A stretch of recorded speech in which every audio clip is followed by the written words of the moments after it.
मुझे अपने छत पर नमाज पढ़ने से रोका जाता है तो वो आदमी हमारे लिए बेहतर कैसे। बिट्टू जी जो इस विभाग के मंत्री हैं कितनी सफाई से झूठ बोला करते थे कि फलाना चीज नहीं है, फलाना चीज की जमीन को जिलाधिकारी जिसके नाम जाएगा वो फैसला सुना है। साहब मुसलमानों के नीतीश कुमार ने सिर्फ अगर देखा जाए तो 6 बिल पे कमीशन को पास किया मददों के लिए, उसके अलावा कोई भी ऐसा काम नहीं किया है जो मुसलमानों के लिए। इसका मकसद है कि मुझे इस काले कानून के खिलाफ एहतजाज करना है।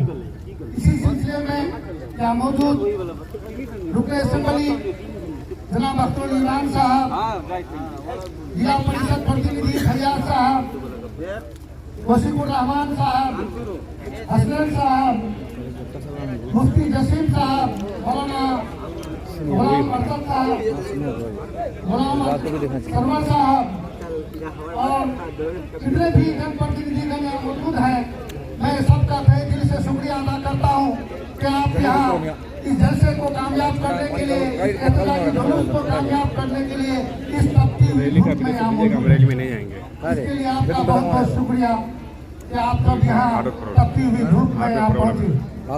हम लोग का मकसद इस काले कानून के खिलाफ में एहतजाज करना है, क्योंकि ये सरकार में बैठे लोग इतना झूठ बोलते हैं कि आपने देखा होगा कि उस दिन रिजिजू जी जो इस विभाग के मंत्री हैं कितनी सफाई से झूठ बोला करते थे कि फलाना चीज नहीं है, फलाना चीज नहीं है।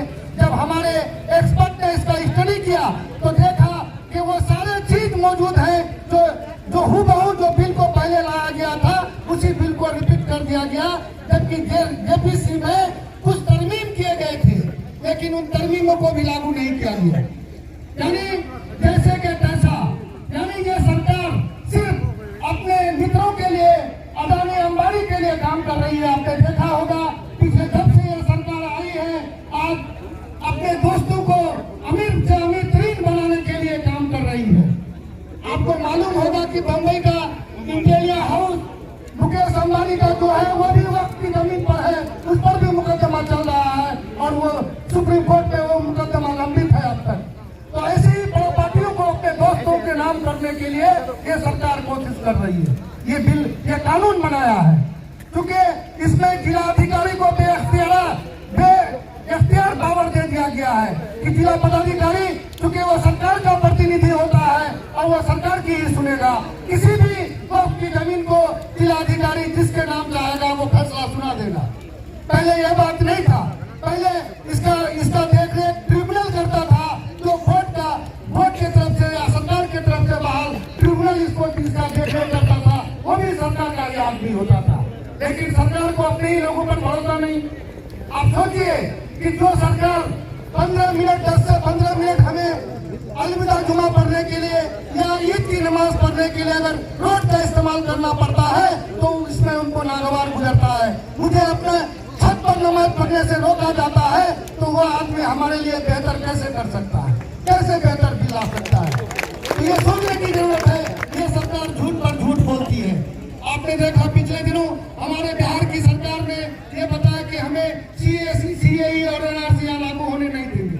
अरे भाई, जब आप कानून बनाते हो वहाँ आप आजाद देकर के कानून बना देते हो, फिर कहते हो कि यहाँ लागू होने नहीं देंगे। ये कैसी दोगलीपन है भाई। जब आपके अंदर ताकत थी, आप अगर चंद्रबाबू नायडू चाहते तो ये कानून नहीं बनता, आप अगर चाहते तो ये पार्लियामेंट में पास नहीं होता। लेकिन आपने इसको पास करने का वो भी मजबूती के साथ, ढटाई के साथ आपने मुसलमानों को नीचा दिखा करके इसको पास करवाने का काम किया। और आप मुसलमानों का हितैषी बनने का काम करते हैं, चाहते हैं कि मैं मुसलमानों के लिए क्या नहीं किया। क्या किया है साहब मुसलमानों के लिए नीतीश कुमार ने? सिर्फ अगर देखा जाए तो 6 बिल पे कमीशन को पास किया मददों के लिए, उसके अलावा कोई भी ऐसा काम नहीं किया है जो मुसलमानों के लिए सिर्फ किया हो, पूरे कम्युनिटी के लिए किया है। उसके लिए अगर कहीं रोड बनाया तो उसमें मुस्लिम भी चलता है, हिंदू भी चलता है, सिख भी चलता है, ईसाई भी चलता है। तो इसलिए हम लोगों को गुमराह किया जा रहा है कि उन्होंने मुसलमानों के लिए बहुत किया और मुसलमानों के लिए विदेशी बनने का काम करते हैं। दूसरी तरफ मुसलमानों के खिलाफ शरीयत पर हमला करवाने का काम करते हैं। सरकार ये समझती है कि ये प्रॉपर्टी का मसला है, जबकि ये शरीयत का मसला है। ये आज के दिन से नहीं, ये हुजूर ये वक्त का कानून आ रहा है। ये वक्त तभी